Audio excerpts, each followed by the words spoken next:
So I've been talking about the 12 and working through the 12 apostles. And so I wanted to talk about Thomas. Thomas, who is known as Didymus, Didymus meaning, like Thomas, the twin. And one of the great questions about Thomas down through the ages is, whose twin? If he's the twin, who's his brother, who's his sister, who's his sibling? The name Judas is also associated with Thomas, and so it's possible that it is correct to call him Thomas Judas Didymus.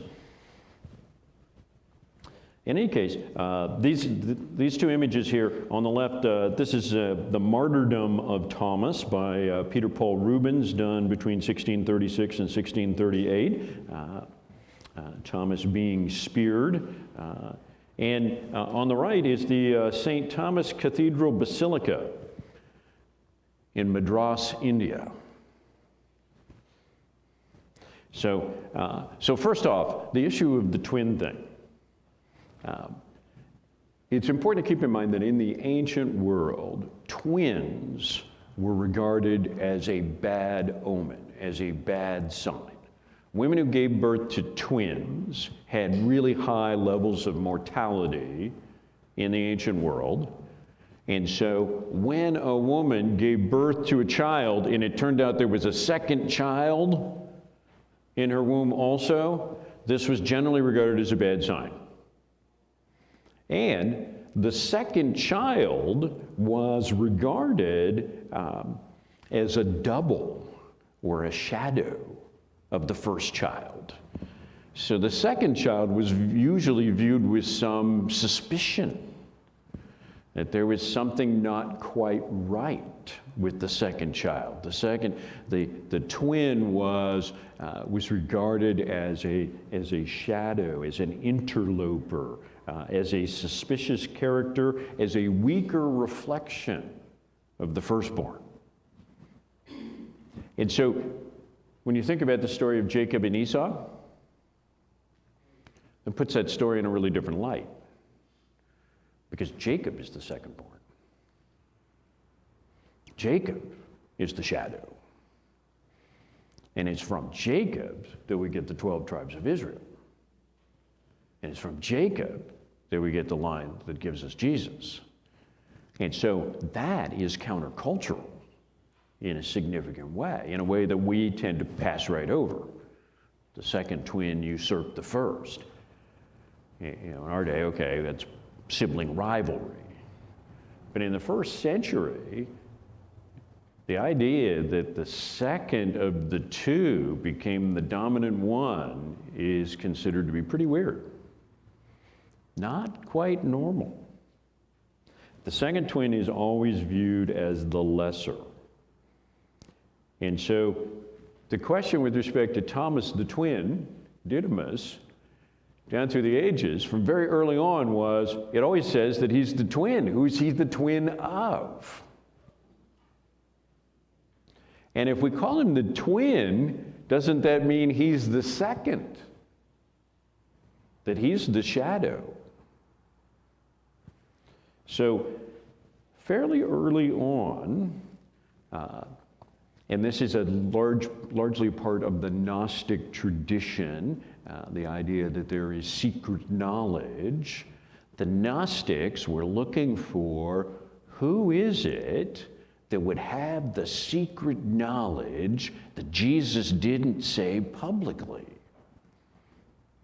And they hit on a kind of a semi-brilliant idea, which was Jesus's twin, his shadow, would be the guy who knew the stuff. And so that Thomas was the twin of Jesus. He was the secret twin brother of Jesus. He was the shadow of Jesus. And therefore, Jesus told him stuff that he didn't tell anybody else. And so, what do we have with Thomas? We have, and In the first 3 centuries, we have the Gospel of Thomas, the Infancy Gospel of Thomas, the Acts of Thomas, the book of Thomas the Contender. We have 4 major works, all of them heretical and ahistorical, that are about Thomas, because there was a fascination with Thomas in the first century, in the second century, about who is Thomas and what does it mean that he's the twin? And maybe he's the twin of Jesus, and that means he knows stuff. And so this is a thing that was running around, rumors in the early church. You know, the sort of rumors that people, pursue on the internet today. It was that same sort of thing. I saw it on Facebook. It must be true. Okay? This was that same kind of a thing. And so Gnostic writers for 3 or 4 centuries found Thomas super useful because they could say, well, Thomas is the twin. He's the twin of Jesus. Of course he knew the secrets. If I can attribute this to Thomas, that Thomas said it, then we know, right? So that is that is untrue. Okay, all that's made up, right? Entirely so. We don't know who Thomas was the twin of. Okay? And because we don't know, it's likely that whoever he was the twin of was not a believer. Because whoever he was the twin of has no place in this story. But he was known as the twin because he was a twin, whether he was the older or the younger, and that was regarded as a very noteworthy characteristic at the time. It was regarded as a noteworthy thing. But it is worth knowing that there were early rumors, and these persisted for some centuries and up into the Middle Ages, that Thomas was the twin of Jesus. What do you remember about Thomas? He doubted, right? That's what we remember about Thomas. So all the stuff about Thomas that we have is in John's Gospel. John chapter 11. The disciples are talking about going up to Jerusalem, and they're talking about it's dangerous, and they're going to try to kill him. And what does Thomas say? Let's go and die with him. That's what doubting Thomas says in John chapter 11. In John chapter 14, Jesus is talking to them about the future. And he says, I'm going to go to a place where you can't be, but I will return. And Thomas is the guy who says, if you are not going to tell us where you're going, how can we know the way? How do we know where to go? So Thomas plays the part of kind of the realist. And of course, in John chapter 20, Thomas is the guy that says, unless I can put my fingers in his side, I'm not going to believe. And so we have a figure of speech that persists in our culture today, that anybody who says, I won't believe it until I see it, we call them a doubting Thomas, right? That's a thing that we say today.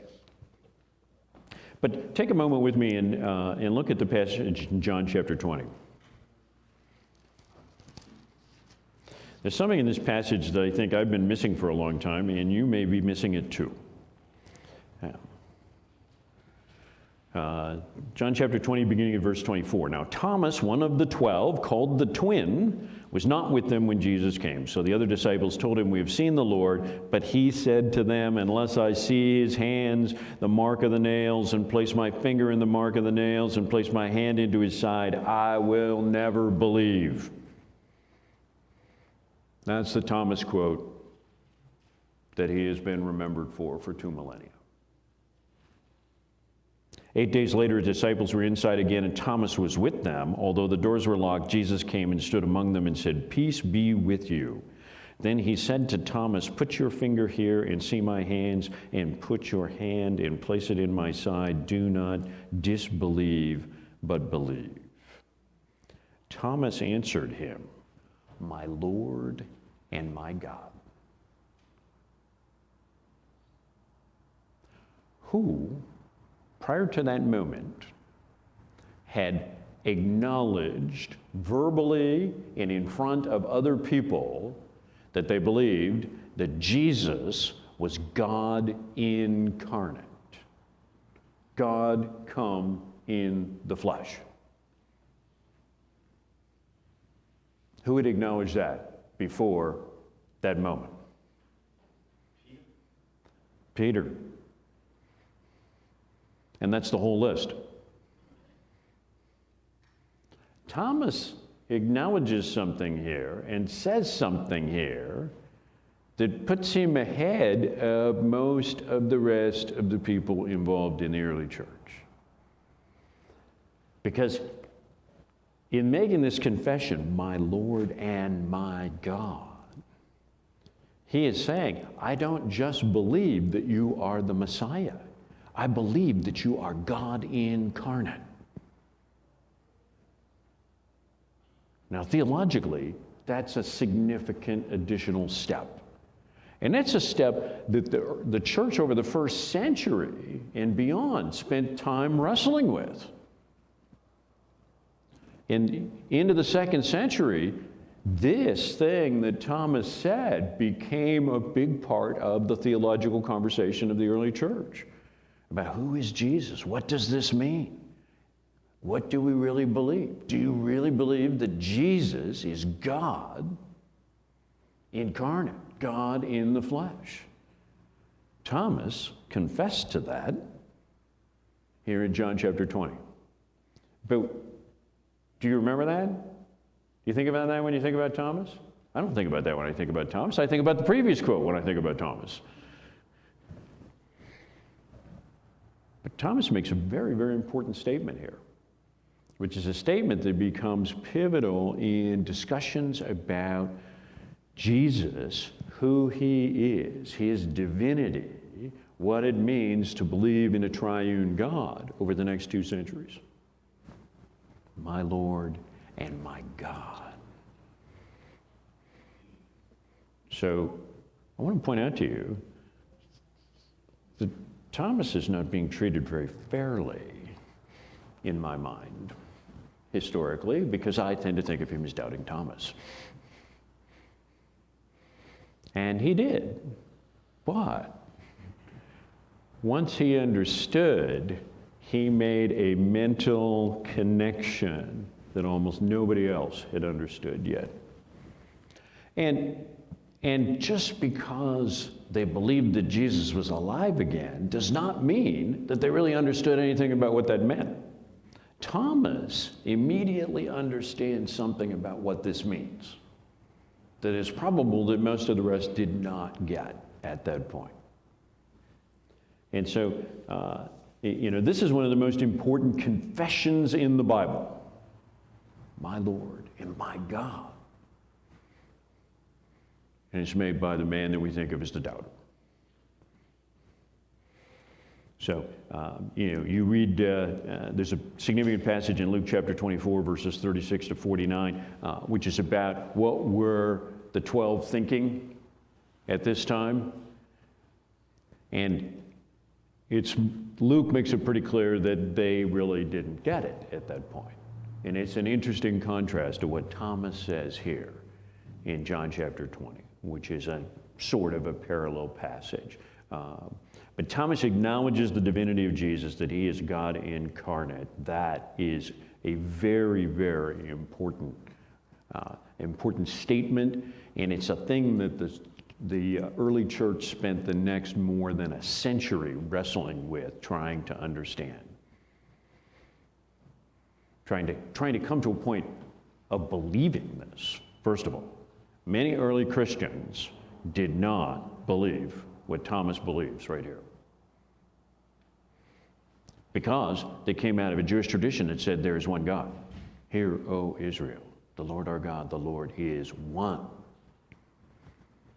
And so the idea that Jesus was God incarnate didn't work with that basic scheme. It was a long time before people in the church came to truly understand that God could be one and yet three. That's something that conceptually it took a couple of centuries for the church to really start to grasp. So, but Thomas gets a hold of that right here in John chapter 20. And so I would encourage you to give Thomas a little bit of credit. And I would also encourage you to keep in mind that there are some things about Thomas that he's got to be connected to John somehow, because all the stuff about Thomas is in John's gospel. And so they were friends or something. But there's a reason why John thinks that Thomas's story is particularly important, and none of the other three gospel writers pay any attention to Thomas. So let's think a little bit about some traditions that go with Thomas, and there's a very unusual amount of early writing about Thomas, which is because of this twin thing and the Gnostic thing and the idea that he is the perfect guy to use as a vessel for the secrets.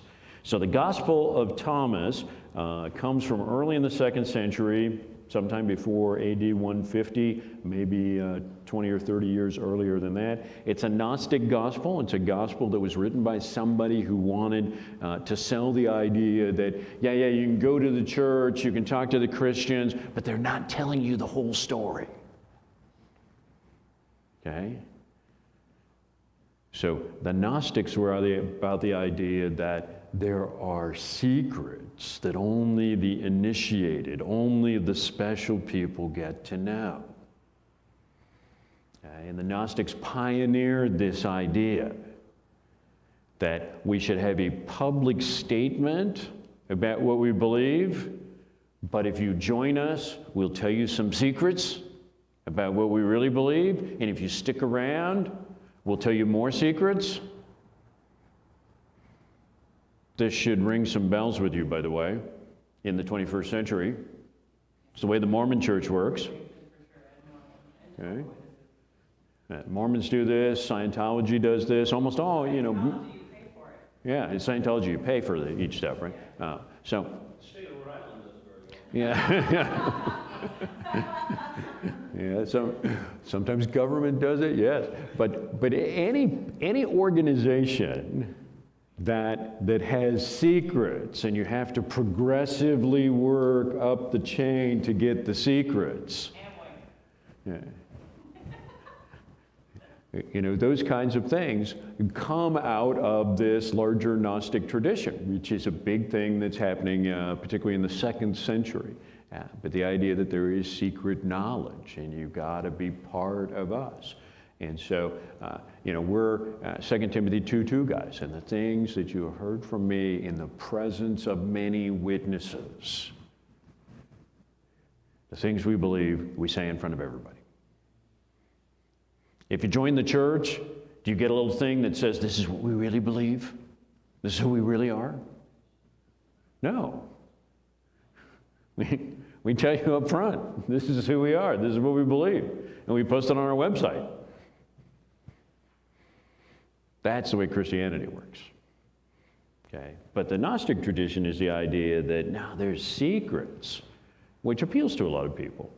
So the Gospel of Thomas from early in the 2nd century is not really a gospel in the sense that we think of the 4 Gospels. It's a collection of sayings. There's no narrative in the Gospel of Thomas. There's no storyline. There's no beginning. There's no end. It's a collection of sayings that are attributed to Jesus. And some of them are sayings of Jesus. Whoever wrote the Gospel of Thomas lifted a bunch of quotes from one of the 4 Gospels that we have in the Bible. So there's a bunch of things that Jesus really did say in the Gospel of Thomas, which are interspersed with a whole bunch of stuff that he didn't say, some of which is wackadoodle weird. Okay? I mean, just crazy stuff, okay?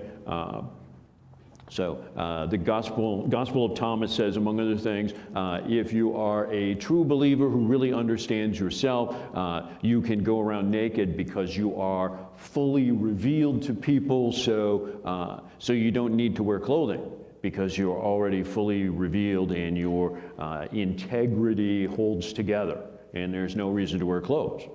That's in the Gospel of Thomas.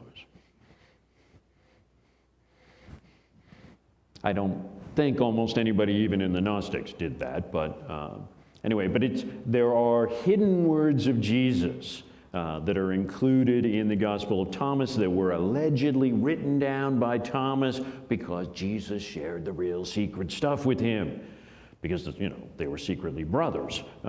Anyway, so it's the stuff that was not shared with the whole church. Anyway, this, Eusebius writes about how this is heretical and totally fictional. At the end of the 3rd century when he's writing, this is, nobody really believes the Gospel of Thomas except for really serious conspiracy theorists. But even in the 2nd century, people pointed at that and said, no, that's not Christianity. That's something entirely different. So, but it's Jesus and stuff. And you still see that in cult stuff today, right? We got Jesus and. Nobody knows who wrote the Gospel of Thomas, but it dates to earlier than 150 AD. So not into the 1st century, but sometime early in the 2nd century. But it's a deliberately anonymous author because the author claims to be Thomas, or claims to have gotten their information from Thomas somehow. So there's also a thing that was written before about AD 180, and we know it's before AD 180 because it was condemned as heretical in AD 180, but we don't know how much earlier than that it was written or by whom. But it's known today as the Infancy Gospel of Thomas. And the Infancy Gospel of Thomas is a whole collection of stories of the early life of Jesus. Jesus from age 5 to age 12 for the most part. And it's got stories like the little boy Jesus, there's clay, and he molds the clay into birds and then brings them to life. So it's a Jesus, a child Jesus, who uses his power for his own pleasure and amusement. That's what the Infancy Gospel of Thomas is about. So it's about the idea that Jesus kind of grew into maturity, and along the way he had some fun with the fact that he could do stuff. Isn't that in the Quran too? There is some stuff in the Quran that probably comes from it. Muhammad's creation of the Quran is a tremendous, interesting story, and a lot of stuff is not very well known, but it seems very clear that Muhammad used many other sources and pulled them in, including Old Testament stuff at least. And so some of the stuff that comes out of the Infancy Gospel of Thomas ends up in the Quran. There's a thing called the Acts of Thomas, which was written sometime between about AD 180 and maybe 230, sometime around the end of the 2nd century there, beginning of the 3rd century. It has a martyrdom story about Thomas, where Thomas goes to some faraway place, converts the wife and son of the king, and then the king has him speared to death on a small hill where he was known to preach.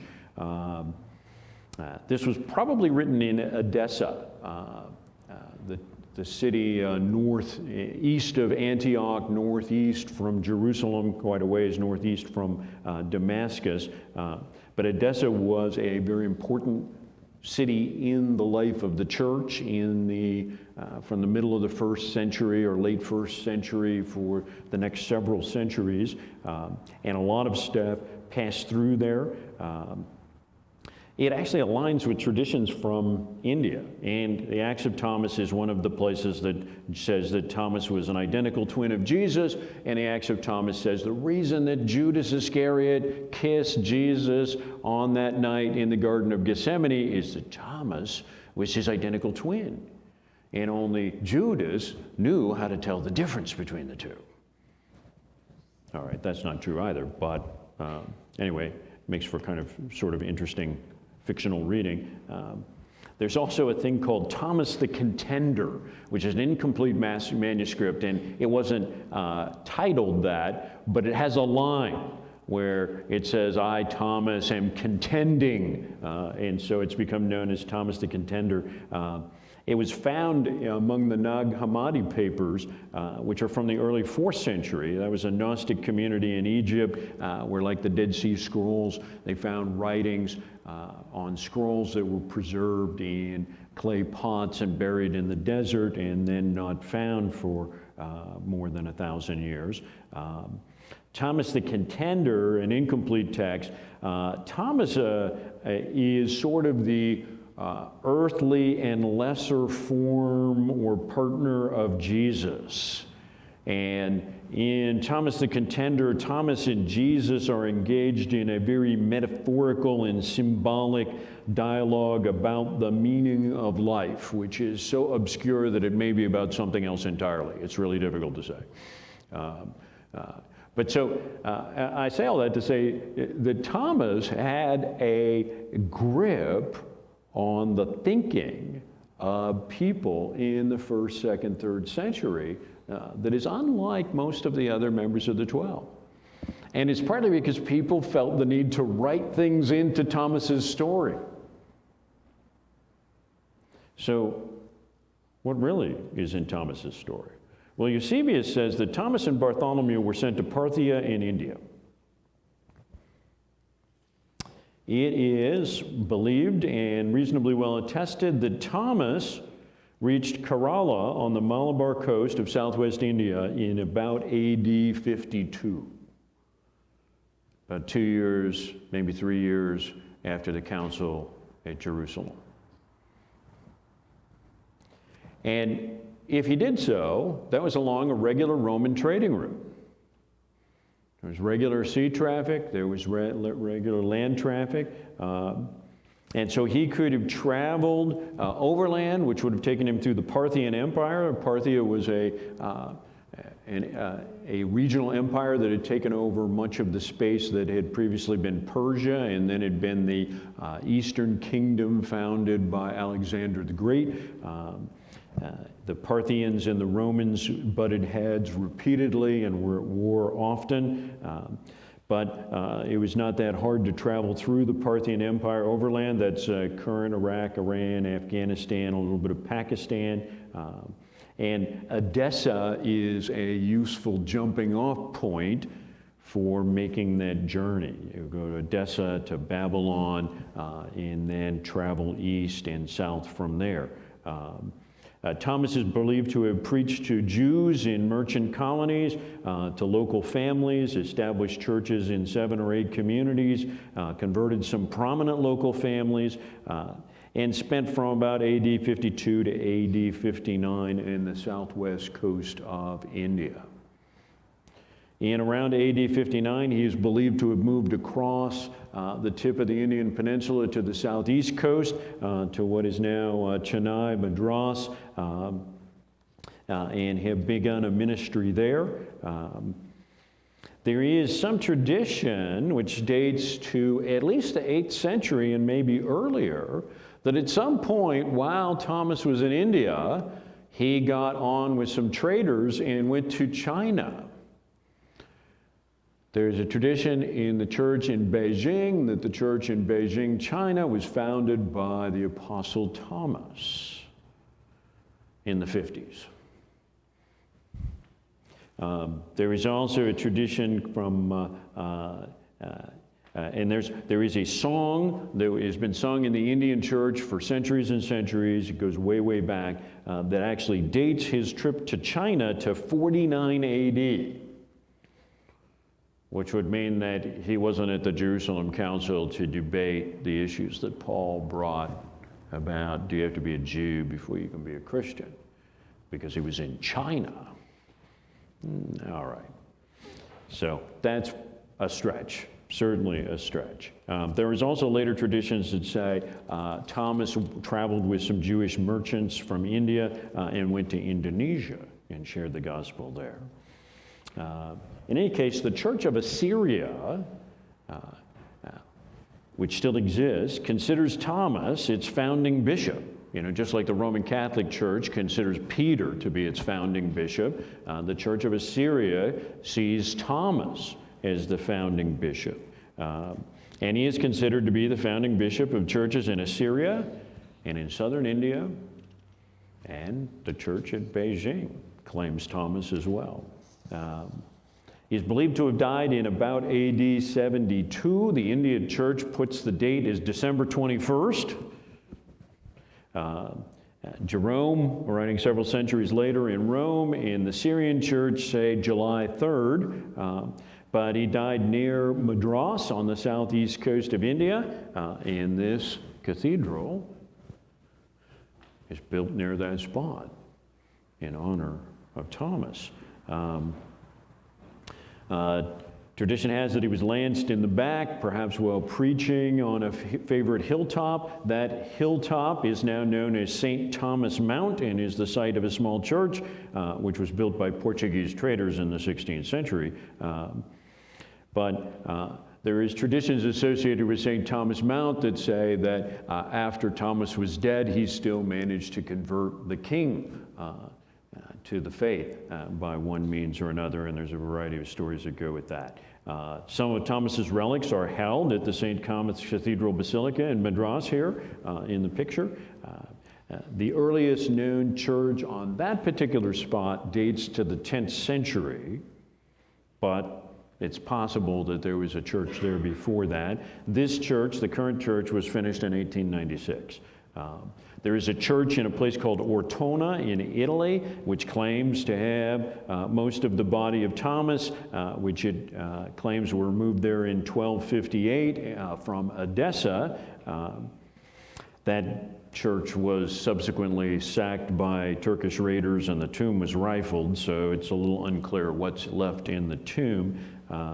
There is a church in Rome that has an ancient index finger, the bones from an ancient index finger, and they say that it's Thomas's finger that touched Jesus' side.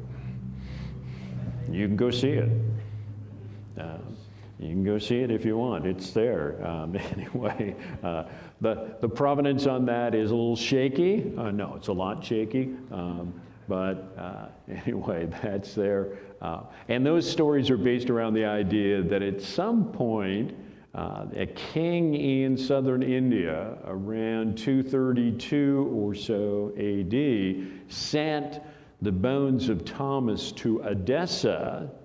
And when they arrived in Edessa, they arrived and were interred in a great ceremony on the 3rd of July. And this is why the Syrian church and Jerome associate the 3rd of July with the death of Thomas. And the Indian church says, no, the 21st of December. Our friend Egeria, the traveling woman in the 380s, reports that when she went to Edessa, she saw the entire body of Thomas in a church there that had been built to honor him. So if there truly are relics here at the church in Madras, it's not clear how they got back there, because it seems likely that Thomas's body or his remains was removed from India fairly early on. Eusebius records that in the late 2nd century, a guy named Pantaenus, who was from Sicily, and he was a teacher of Clement of Alexandria, a smart guy, capable guy, most of whose writings have not survived, but that Pantaenus went as a missionary on a long journey in the late 2nd century. He died around AD 200, and he visited India. And he thought in going to India that he would be the first missionary to take the gospel to India. And then when he reached southern India, he was shocked to find that there were a whole string of churches there, and that those churches were using a copy of the Gospel of Matthew, that they had Matthew's Gospel.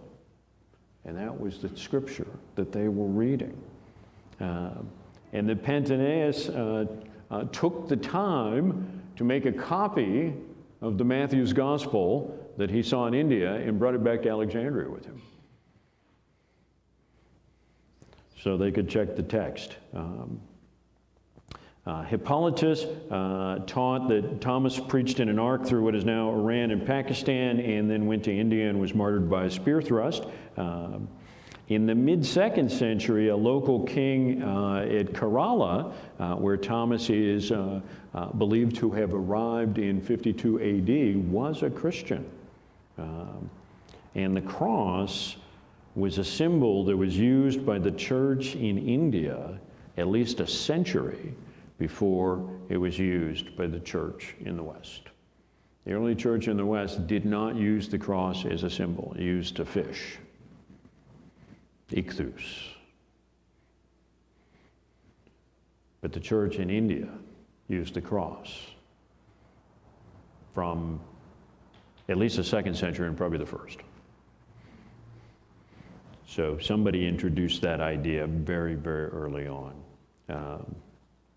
In AD 522, somebody wrote a thing called the Christian Topography, which is an attempt to account for all the churches and all the Christians in all of the world, and it reports the existence of a whole string of churches in southern India. And the churches of southern India think that they were founded by Thomas. They believe that their roots go back to that. Vasco da Gama in 1503, the explorer, on visiting southern India, met groups of Christians, he says, who were on a pilgrimage to the tomb of the Apostle Thomas.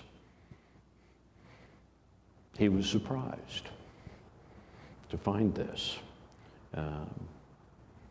In 1952, the church in Syria celebrated the 1900th anniversary of the coming of Thomas to Syria with the gospel. Anyway, Thomas in India is one of the best attested of all the apostolic travels, all the apostolic missionaries to work. And Thomas's stuff is probably better attested than anybody except for Peter and John. And if you're thinking about what to call Thomas, I would suggest that instead of calling him Doubting Thomas, you might call him the Apostle to India. That might be more appropriate. He is a founder of churches and maybe a converter of kings. Thomas.